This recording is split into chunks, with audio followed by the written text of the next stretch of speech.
From forth the fatal loins of these two foes, a pair of star-crossed lovers take their life, whose misadventured hideous overthrows doth with their death bury their parents' strife. Na abertura da peça Romeu e Julieta, o clássico de Leonardo DiCaprio, o casal de protagonistas é apresentado para a audiência como Star-Crossed Lovers. Essa expressão costuma ser traduzida para o português como amantes sobre a diversa estrela, ou má estrela. É péssima essa estrela. O que dá a entender que o destino deles já foi definido por essa estrela horrível. Que eles estão fadados a se apaixonar, a morrer. Spoiler! Spoiler! E que tudo isso aqui já estava escrito. Shakespeare fazia referência à astrologia o tempo todo nas suas obras. E a ideia de que a nossa vida é diretamente afetada pelo comportamento dos astros era uma crença muito presente no período elisabetano ali na Inglaterra. A galera saiu a Susan Miller esse mês. E como as peças de Shakespeare são influências diretas em quase tudo que a gente consome, não é surpresa que as nossas histórias até hoje estão repletas de profecias e eventos que estão predestinados a acontecer. Não fui eu, foi meu signo. Mas a culpa não é só do Alexandre Nero. A astrologia é uma prática milenar que veio da antiga Mesopotâmia. E eu também não tô falando só dos astros. Os mitos gregos, por exemplo, estão cheios de oráculos e práticas divinatórias. As moiras, ou parcas, aparecem em escritos antigos como 3 irmãs que tecem o fio da vida de todas as pessoas. Sabemos? E no teatro grego é mais ou menos a mesma coisa. Édipo Rei, por exemplo, não teria acontecido se o personagem principal tivesse esquecido de ler a Susan Miller daquele mês. E a gente acha referência a profecias e a pessoas que estão destinadas a cumprir uma determinada tarefa ou sofrer um determinado destino em tudo que é lugar. Da Epopeia de Gilgamesh a Harry Potter, de Jesus Cristo a Pablo Vittar. Mas hoje eu tô mais interessado em histórias que desconstroem essas ideias de predestinação. O que é bem conveniente pra mim, porque eu ganhei esses 2 livros aqui que fazem exatamente isso que eu tô falando. Cada um do seu jeito. Um deles explora a relação da humanidade com suas histórias, mitos e crenças. E o outro também tem muitas coisas em comum entre Duna e Fundação, apesar deles serem bem diferentes. E nesse vídeo aqui, eu quero tentar entender essas 2 histórias ao mesmo tempo. Talvez dê um pouquinho de trabalho, talvez eu fique meio vesga, talvez eu sofra muito. Mas se esses forem os desígnios de Deus, por mim tudo bem, eu acho.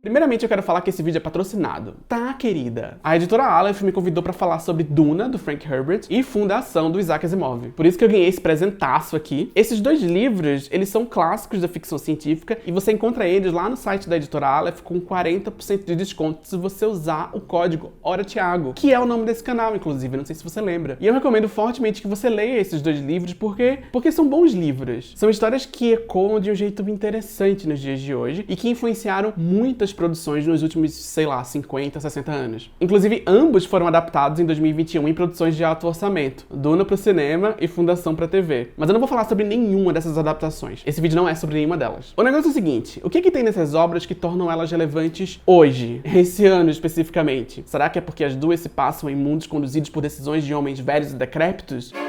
Ok, Duna e Fundação são livros bem diferentes e bem complexos, cada um à sua maneira, mas um elemento que eles têm em comum é que ambos lidam com a questão do saber o futuro, do que a gente faz quando a gente sabe o que vai acontecer. Como eu disse antes, essa ideia está muito presente em mitos e histórias que são fundamentais na nossa cultura. Mitologia grega, Shakespeare, Pablo Vittar. E eu acho interessante quando a ficção científica se propõe a desconstruir essas convenções narrativas que estão encruadas na nossa cabeça. Mas vem cá, será que realmente rola essa desconstrução toda nesses livros? É isso que eu quero investigar, é para isso que eu tô aqui. E se você nunca leu nenhum desses 2 livros, melhor ainda, significa que você estava destinada a assistir esse vídeo antes de ler. Era o seu destino, já estava escrito. Então eu acho que a gente pode começar falando de Duna. Mas para falar de Duna, eu acho que é importante a gente falar primeiro, claro, da Revolução Árabe de 1916. Quando Frank Herbert estava escrevendo Duna, ele se inspirou principalmente nos escritos de um Thomas Edward Lawrence, também conhecido como Lawrence da Arábia. Ele foi um oficial britânico que teve um papel fundamental no levante árabe contra o Império Otomano no início do século XX, e que serviu como principal inspiração para o personagem Paul Atreides, o protagonista de Duna. Eu tô falando inspiração porque é importante esclarecer que a relação entre a figura real e o personagem fictício não é direta, hermética e intransferível. Eu sei que a internet gosta de interpretar essas coisas muito literalmente, e quem sou eu pra lutar contra essas coisas, não é verdade? Então faz o seguinte, fica à vontade pra interpretar o que eu falei da maneira mais desonesta possível. Ai, minha água ficou longe. Gato, vai buscar minha água. Como eu tava tentando dizer, dependendo do ponto da trama, existem outros personagens de Duna que incorporam melhor a figura do Lawrence da Arábia. Mas de uma forma geral, dá pra dizer que sim, ele é a principal inspiração pro Paul Atreides, mas não a única. E tem um pequeno problema com essa inspiração que eu acho que vai ficar mais claro à medida que eu for falando. Por enquanto, o que você precisa entender pra acompanhar meu raciocínio é o seguinte: solta a música do Telecurso 2000. Até o fim da Primeira Guerra Mundial, a Península Arábica era ocupada pelo Império Otomano. Com o apoio da Inglaterra e da França e com a promessa de criação de um Estado árabe unificado, a galera que morava por aqui conseguiu com muito esforço derrotar o Império. Mas o tal do Estado unificado nunca rolou porque logo depois a região foi ocupada e dividida pelos mesmos europeus que apoiaram a revolta. O tal do Lawrence da Arábia teve um papel articulador muito importante nesse levante. Ele conhecia muito bem a região e compartilhava dos ideais de soberania da nação árabe. Ele genuinamente acreditava na causa, o que tudo indica, mas ele não era árabe, ele era inglês, nada contra. Ele era um forasteiro que se aliou a um povo oprimido numa região ocupada por imperialistas e, de certa forma, dependendo de como essa história é contada, Thomas Lawrence se tornou um nativo. Mas do que eu tava falando mesmo? Duna é um livro de 1965, escrito pelo americano Frank Herbert, um dos homens brancos mais importantes da ficção especulativa. E Duna é uma das histórias mais influentes do século XX, o livro de ficção científica mais vendido de todos os tempos e uma das principais inspirações para Star Wars, Game of Thrones e a dupla Sandy Jr. A trama se passa em mais ou menos uns 24 mil anos no futuro. A humanidade agora vive espalhada num império galáctico que, como o próprio nome já diz, se estende por muitos planetas, chegando até mais ou menos em Osasco. Mas esse império, ele existe num equilíbrio muito volátil. A configuração dele está mais próxima de um regime feudal do que de um grande território politicamente coeso, mas ainda assim existe uma grande autoridade que governa diferentes facções na figura do imperador. Essa sociedade, ela não quer ser rotulada, entendeu? Quem se define se limita. Toda essa galera, todo esse império, depende fisicamente, quimicamente, politicamente e culturalmente de uma droga que eles chamam de especiaria. E essa especiaria só pode ser cultivada num planeta chamado Arrakis. Eu me prestei a esse papel que é de resumir a história de Duna. Por que eu fiz isso? Eu espero que vocês entendam o que eu tô falando. Até aí tudo bem. A história começa, de verdade, quando o Duque Leto Atreides e sua família são transferidos para esse planeta chamado Arrakis, numa manobra do Império que soa como um presente ou uma promoção, mas na verdade é uma cilada. É que Duna, gente, é um livro cheio de intrigas, segredos, traições, politicagem e, claro, muito misticismo. Então vamos falar dessa família Atreides porque eles são importantes, eles são babado, eles são tipo as Kardashians lá do Império Galáctico. O Duque tem um filho, que é o nosso protagonista, o Paul. No filme de 1984, ele é interpretado pelo Kyle MacLachlan, no filme de 2021, pelo Timothée Chalamet, e na versão brasileira que não existe, por Larissa Manoela. Logo no primeiro capítulo, a gente descobre que o Paul pode ser o Kwisatz Haderach, que é uma espécie de líder profético com o potencial de se tornar um ser muito poderoso através da combinação entre um treinamento muito rigoroso e o uso da tal da especiaria mística secreta que, enfim, que domina todo o Império. A mãe do Paul é a Jessica Atreides, ou Lady Jessica. No filme de 84, ela foi interpretada por Francesca Annis, no filme de 2021 por Rebecca Ferguson e na versão brasileira que não existe por Larissa Manoela. E aí essa Lady Jessica, ela é parte de uma ordem política, religiosa e matriarcal chamada Bene Gesserit. Bene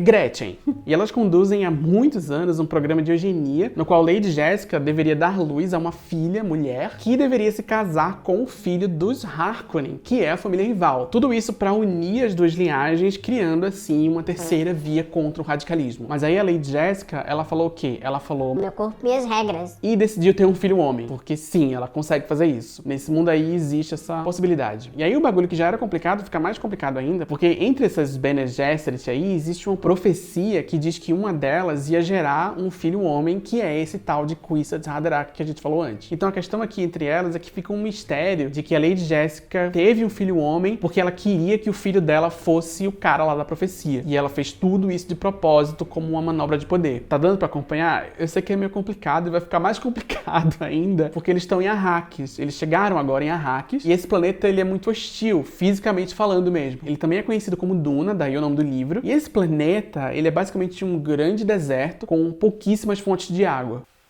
A escassez de água, ai minha água, é um elemento muito importante dessa história. Isso é falado o tempo inteiro. E é aí que o negócio começa a ficar interessante, porque existe um povo que mora nesse deserto, que são os nativos do planeta, os Fremen. E os Fremen, eles também têm uma profecia sobre um grande salvador que vai chegar e vai liderar esse povo para a libertação. E a trama de Duna consiste basicamente em Paul se tornando esse grande salvador, se tornando o líder desse povo do deserto e retomando o controle do planeta depois de uma traição, entendeu? Basicamente é isso. Com a ajuda lá da especiaria mística. E tudo isso é lido e apresentado pra gente como algo que estava destinado a acontecer. Seja por causa da profecia dos Fremen ou por causa das Bene Gesserit, não importa. O destino de Paul era e sempre foi liderar os Fremen e se tornar esse grande salvador de Arrakis. E por causa dessa leitura, é fácil olhar pro Paul como uma espécie de herói mitológico ou escolhido, ou até mesmo um salvador branco, White Savior. Tem uns paralelos aí entre essa história de ficção e eventos históricos reais. Como eu disse, os escritos lá do Lawrence da Arábia foram uma inspiração muito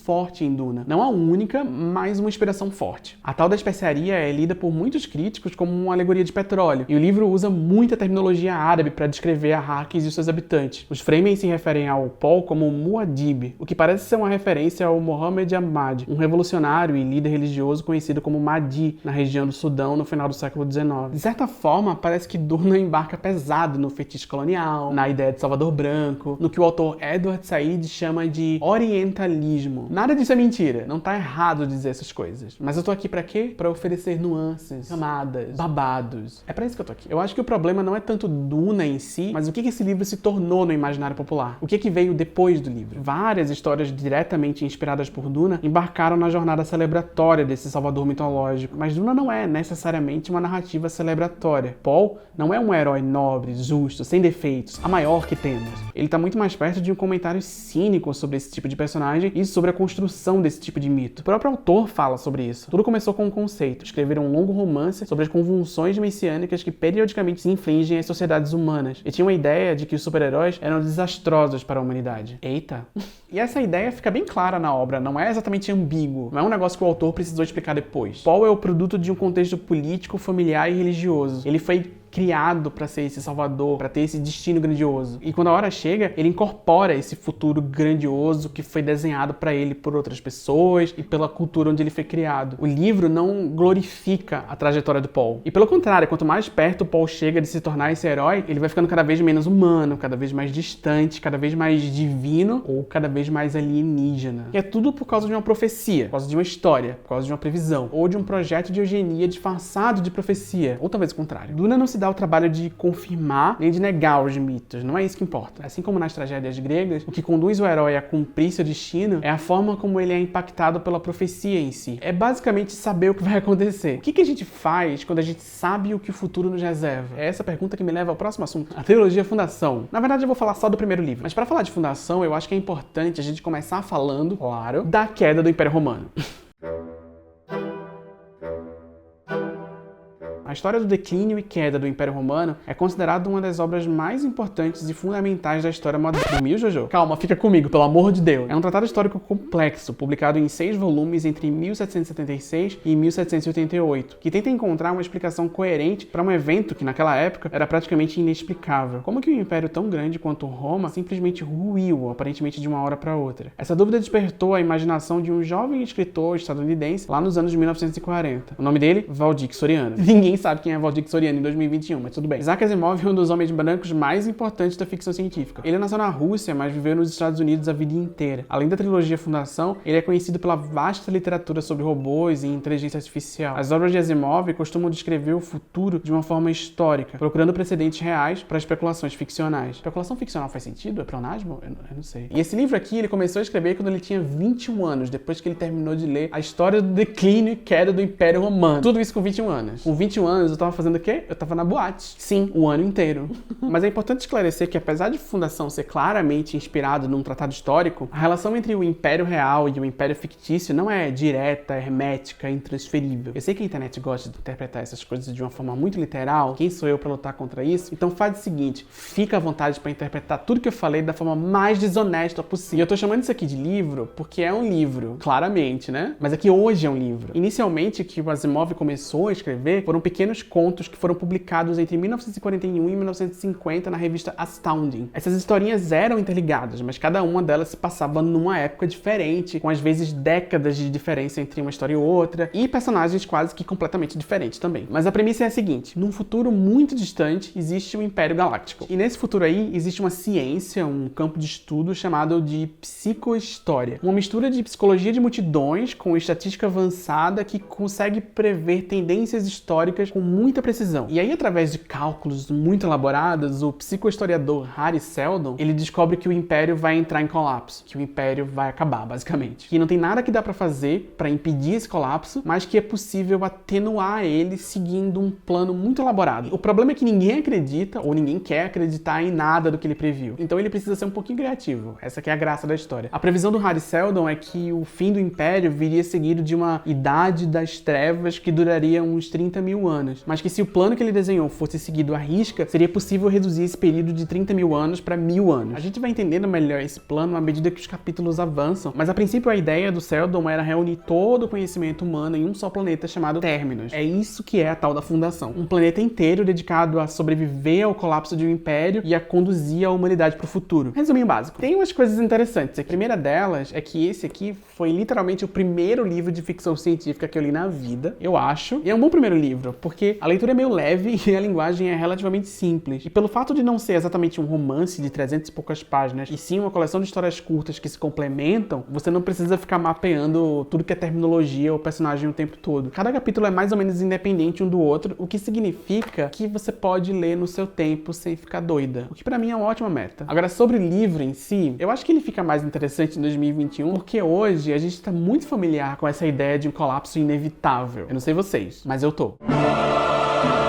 Os alertas do Hari Seldon no início do livro, pra mim, parecem muitas notícias relacionadas ao aquecimento global e ao colapso do capitalismo que a gente tá acostumado a ler todos os dias há mais ou menos uns 20 anos. Mas o Asimov não estava falando sobre colapso climático em Fundação. Esse livro foi escrito nos anos 40, ainda existiam estações do ano nessa época. O que eu acho que preocupava ele era o negacionismo. Em 1980, inclusive, ele escreveu um ensaio chamado Um Culto à Ignorância. E aí, no meio desse texto, ele fala o seguinte: existe um culto à ignorância nos Estados Unidos, e ele sempre existiu. A tendência do anti-intelectualismo tem sido um fio constante em nossa vida política e cultural, alimentada pela falsa noção de que democracia significa que minha ignorância é tão boa quanto o seu conhecimento. Eita! E você vê esse tema do negacionismo de um jeito bem forte em Fundação. O Hari Seldon, ele é apresentado pra gente como uma figura de sabedoria, de conhecimento, de racionalidade, do homem moderno em contraponto às figuras de autoridade que querem manter suas posições de poder a todo custo. Burguesia. Mesmo que pra isso elas precisem negar a realidade, negar que o Império tá acabando, que tempos difíceis estão chegando e que todo mundo vai se fuder. Mas tem um detalhe que eu não mencionei ainda. Hari Seldon só aparece vivo nos primeiros capítulos. Só no comecinho. Todo o resto do livro se passa muitos anos depois que ele já morreu. E aí no final de cada um desses outros capítulos ele aparece como um holograma pra explicar pra gente o que aprendemos hoje. Na história de hoje. Na história de hoje. Na história de hoje. Na história de hoje. E aí por causa disso, o Hari Seldon é o personagem mais consistente no livro inteiro, porque ele aparece o tempo todo, mesmo que morto. Na série de TV que estreou agora em 2021, ele é interpretado pelo autor Jared Harris, mas na versão brasileira que não existe, ele seria interpretado magistralmente por Larissa Manoela. E apesar dele ser retratado como a voz da razão e da ciência, a função narrativa desse personagem tá mais próxima de um profeta.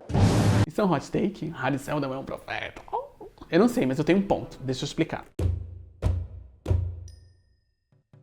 A série The White Lotus da HBO começa com a promessa de um assassinato. White Lotus? Our guide told us someone was killed there. A gente só descobre quem morreu e por quê no último episódio. Não que a resposta seja grandes coisas também, essa série é horrível. Eu só tô falando dela porque é o exemplo mais recente onde eu vi esse recurso narrativo específico. Ele é usado em muitos outros filmes e séries, e tem uma página no TV Tropes dedicada a uma versão dele. Eu tô falando de quando a história avisa que algo chocante vai acontecer logo no início, pra prender sua atenção. I'm 42 years old. In less than a year, I'll be dead. E parte da graça em terminar de assistir é descobrir como a tragédia acontece. This is a story of how I died. Mas isso não acontece só no audiovisual. Em Romeu e Julieta, o destino dos amantes sob a diversa estrela é anunciado logo no início da peça pelo coro de narradores, ou, no caso da versão de 1996, pela jornalista Maju Coutinho. A pair of star-crossed lovers take their life. Nenhum desses exemplos é tecnicamente uma profecia. Em White Lotus, não existe exatamente um anúncio, mas sim um vislumbre de uma cena futura. White Lotus?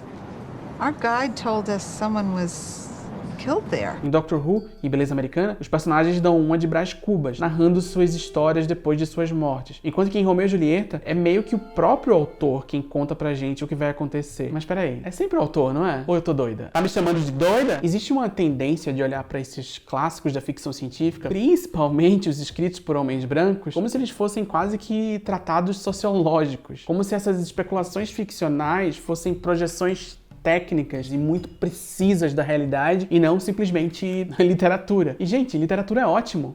Eu acho que isso tem a ver com a forma como a gente fala sobre essas obras e principalmente sobre esses autores. Tem sempre essas matérias falando que tal obra sci-fi previu um avanço tecnológico, como se essa fosse a função dessas obras. Como se prever o futuro fosse a principal função de uma obra sci-fi. E eu não acho que deveria ser. Tem sempre alguém falando do olhar preciso e analítico que certos autores têm sobre a realidade, sobre o futuro. Mas, gente, nada contra. Quando o Asimov cria um mecanismo fictício para prever o futuro, não importa o quanto de jargão científico ele usa, ele ainda está se valendo do mesmo recurso narrativo que Shakespeare. Harry Seldon, para mim, é um profeta porque as técnicas que ele usa para prever o futuro são inventadas. Foi o próprio autor que profetizou. Nada existe. Eu digo isso não para diminuir o valor da obra, muito pelo contrário. Eu acho que ela fica mais interessante pensando desse jeito, como literatura, como ficção especulativa, como arte. Eu acho interessante ler o Harry Seldon como um profeta que usa do jargão científico para legitimar a própria profecia, porque isso acontece o tempo todo fora da ficção. Por exemplo, teve gente que disse um dia desses que se todo mundo ficar em silêncio, o dólar vai abaixar. Faz sentido isso? Se você enfiar um jargão técnico na história, para algumas pessoas, talvez sim. Não quer dizer que seja verdade. E nessa lógica a gente continua criando práticas divinatórias, só que com um vocabulário diferente, mais técnico, racional, fatos, lógica, razão. E talvez acreditando ainda mais cegamente neles por causa disso. Eu não acho que Fundação foi escrito com a intenção de despertar esse tipo de questionamento. Mas relendo agora, em 2021, bateu forte em mim nesse ponto específico. E é nesse ponto que esses dois livros são meio parecidos, apesar de bem diferentes. Eu acho. Será que é possível prever o futuro? O Asimov até diz que sim, mas tem uma pegadinha aqui que eu não quero falar o que é pra não soltar spoiler, enquanto que o Frank Herbert parece que ele tá mais preocupado com quais histórias a gente conta sobre o futuro e quem é que conta essas histórias. A minha pergunta é a seguinte: pra que a gente quer prever o futuro, afinal? Para construir uma narrativa mítica sobre nós mesmos? Para saber o último capítulo da novela? Para criar um suspense emocionante enquanto esse futuro não chega? Ou para construir alguma coisa com esse conhecimento? Vai saber.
Bom, aparentemente eu sou booktuber agora. Já estava escrito.